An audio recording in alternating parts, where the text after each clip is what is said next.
2018 with Brother David Fanning. And Brother David held our gospel meeting for us here back October the 19th to the 21st. And really good meeting. Had a lot of great truth that was spoken. And if you have not had an opportunity to tune in and watch those videos yet, I would encourage you to go through here on the Petersburg Church of Christ Facebook page and find those videos. You can also find those over at our website.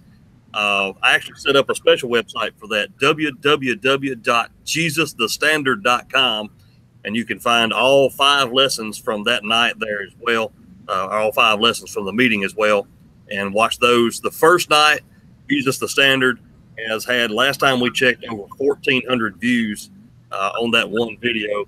So what we want to talk about with Brother Dave this afternoon, though, is what he's also out here doing with setting up tent meetings in communities and going out and preaching the truth to people throughout Tennessee, Alabama, and Mississippi, and then also partnering with another individual in the Arkansas and Missouri areas. Brother Dave, tell us a little bit about that and what you got going on. All right. It's always good to see you, Corey, and I appreciate this opportunity to be able to get out and let everybody know that we got some wonderful evangelistic works going on.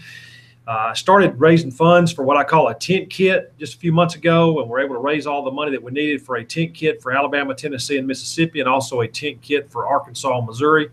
And what a tent kit basically is everything. It's the tent, it's the chairs, it's the sound system, it's the the PowerPoint. It's got everything. And so any sound congregation in these states I'm talking about can have a free tent meeting. And the only cost would be to them would be if they want to hire a preacher to come in and preach, or if they have, say, for instance, a porta potty rent, or maybe a venue fee or something like that. But the bottom line is we can have tent meetings in communities. We can get out of these church buildings. We can get into the communities now, and we can have some great tent meetings. And I'll tell you how this all got started.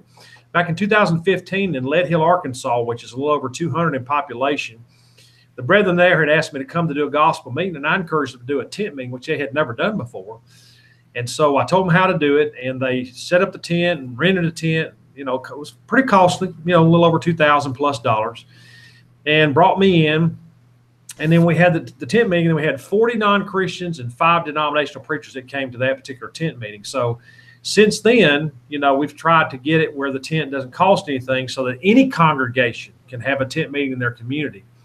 So we had one in basically in St. Joe, Arkansas, in June of 2018. We had 18 door campaigners, which is amazing because most people are talking about, we can't get people to work. And 18, I know the one we had in Elkmont, we had 16 door campaigners. So we're seeing a lot more people that are interested in this type of thing. They're willing to do the work.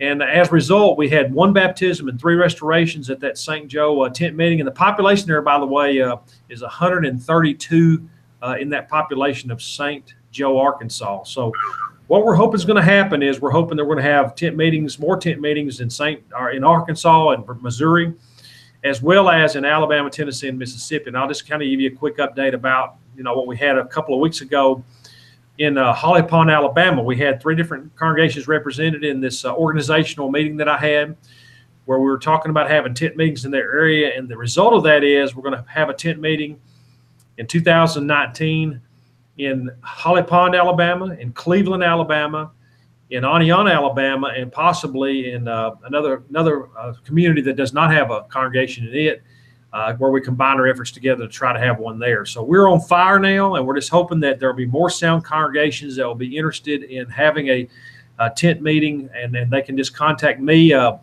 My email address is davidfanning1@gmail.com, and also my phone number is 256-426-6452. All right. And so tell us a little bit when a congregation decides to host a tent meeting in their community, what all is involved, what is provided for them to be able to have that tent meeting? Okay. Bottom line is that we get everything. We have everything. We have a trailer that has everything contained within it. So, we actually, for the most part, we'll be able to set up the tent meeting for them, or the tent rather for them. So we have the tent, have the poles, have the chairs. We even have the evangelistic materials, the muscle and shovel books. We have the sound system. We have a screen. We have a PowerPoint. We have it all. So the bottom line is, and let's say, and I know that, I've talked about this before, if there's a situation where you don't have an electrical outlet, we supply the generators. So, we've got everything. If you want to have it in your field, if you want to have it, the whole idea is to have it with a heavy population if you can, within a park or beside a Walmart or a dollar store or in a main highway, something along those lines. And we're able to set that tent up and really have a wonderful tent meeting. So if you were wanting to have this in your community and say you had a large tract of land, say out on a highway, a busy area, that's the whole idea of what those in the first century in the book of Acts did. They went where the people were, not expecting the people to come to their church building, so to speak. Exactly. And, the fact is the first century Christians did not have a church build. There's nothing wrong with the church build, no doubt, as far as, the fact that, the command to meet, Hebrews 10, 24 to 25 to 26, demands a place to meet. So whether it be in a church building or whether it be, in a field or what have you, the bottom line is we need to get out in the community. And the best way to do that I've found has been the tent meeting. We're getting a lot of results. We're usually having baptisms and restorations at just about everyone that we have. And a lot of excitement. Like I said, I've been really overwhelmed by the amount of members of the Lord's church who actually come out and participate in the house-to-house evangelism that we do prior to the tent meeting. Great. And so well, I had a question on my mind and my mind went blank. Isn't it great how it'll do that sometimes? Well, while you're thinking about that, I was going to mention, that we always encourage people to let this be the number one youth activity for the year. And the reason why I do that, there's two reasons why I do that. Number one is I started sharing the gospel with my fellow students at Lee High School in Huntsville, Alabama when I was 15 years old. So I've always been very involved with young people. And the way I've always been involved with young people is through evangelism and teaching them how to do Bible studies and having studies with the young people, etc. And the bottom line is, we've got all these youth ministers and youth activities. And so when we talk about having a door campaign and a tent meeting, what's interesting is it's almost like crickets. You can't hardly get them on an youth activity schedule. And then when you do get them on a youth activity schedule, something always comes out where they can't hardly come out, or there's just a handful that come. But if I said something about Six Flags, or if I said something about some kind of huge event at Last Leaders in Nashville, it'd just be packing out. So we're concerned about the decline of the churches. Well, if we keep on doing the same thing, expecting better results, then, we're just simply our heads in the sand. We have got to get out into our communities and share the gospel. And our young people need to be doing this with us, and we need to teach them the way what it takes to start building congregations back up, because that's exactly how they got their church buildings. Most people got their church buildings through tent meetings back in many years ago. Yes, and we go back to the example in the book of Acts of the first century Christians. When they were scattered abroad because of persecution, they weren't going out and loading buses up to go to the theme park. They were going out and preaching the word, and as a result, people were being converted, and the church grew because of that. Each member does his or her share causes growth of the body, Ephesians 4:16. Of course, the passage you're talking about as far as the Jerusalem Church of Christ, they were scattered because of persecution, according to Acts 8, verses 3 to 4. They went everywhere preaching the word. We need to be teaching our young people and our older members, for that matter, because I would have to say there's a great famine of evangelism in the Lord's church right now, no matter what your age is, and we've got to stop that. We've got to turn that thing around, and we've got to repent of that. So this is a call of revival. It's a call of repentance. It's a call of let's do something, because if we don't, I'm telling you right now, in the next 10 years, we're going to see so many church buildings shut down. It's going to be jaw dropping. And instead of these little local congregations being in competition with each other, start figuring out ways they can be in cooperation with one another instead of starving each other to death. As a result, growing the kingdom as a whole and not worrying about our precious little building that we've had for 50, 60, 100 years. Absolutely. It's become a sacred cow, not in meaning for two. And I would say this too, even with the youth ministry, that's become a sacred cow as well. Anytime I criticize a youth ministry, and again, I don't have anything wrong from a scriptural standpoint with reaching out to the youth in every way that we possibly can. But anytime I say anything even slightly negative about youth ministries in a congregation that has one, you would have thought I used the worst cuss word in the whole wide world. And most of the time they don't want me back. And I'm like, what in the world? Why is this so sacred? That we have, because the fact of the matter is the first century Christians did not have a youth program.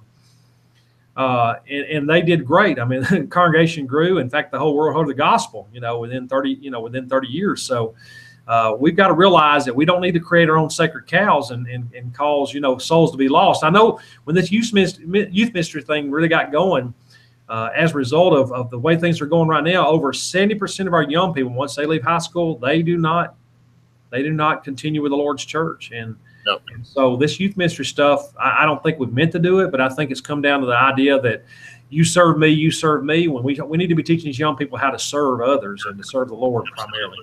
Teaching them how to get out in the community and be servants, not being served. Absolutely. That's it. Mm-hmm. Okay, Brother Dave, we appreciate it. And as I said, if somebody wants to get in touch with you, I've included your phone number and the email address here in the comments where they can reach you with that. Super. And if you have not had a chance to go and listen to the lessons that we had October 19th through the 21st, I would encourage you to visit www.jesusthestandard.com. I will put that in the comments here as well. And I tell you what we'll do too. What we'll do too is we'll go ahead and get Vince Stewart's information on there after we get off this live portion, so that anybody in Arkansas and Missouri can contact him, and that way he can get tents to them as well.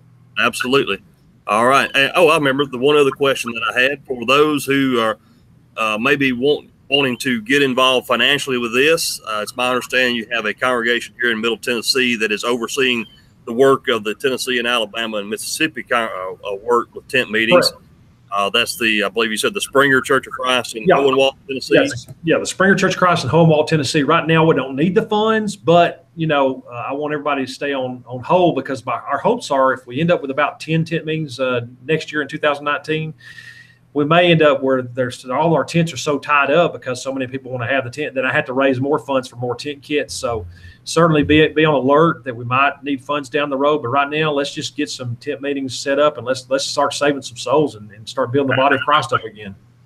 We don't want you to think we're on here. If you're viewing this, we don't want you to think we're on here begging for money for this, because that's absolutely not the case at all. No. What we want to do is we want to get this. The funds are available. We're ready to put the funds to work and to get out into your community and be able to start teaching the lost in your community and bringing some souls into Christ, and possibly even restoring some that have gotten away from the true way of the Bible, get them back on track as well.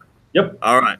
Brother Dave, good talking to you this afternoon. Until we see you again, look forward to it. And we'll get this video out and hopefully get some interest involved in that out throughout the Tennessee and Alabama, Mississippi, Arkansas, and Missouri areas. Sounds great, brother. Talk to you later.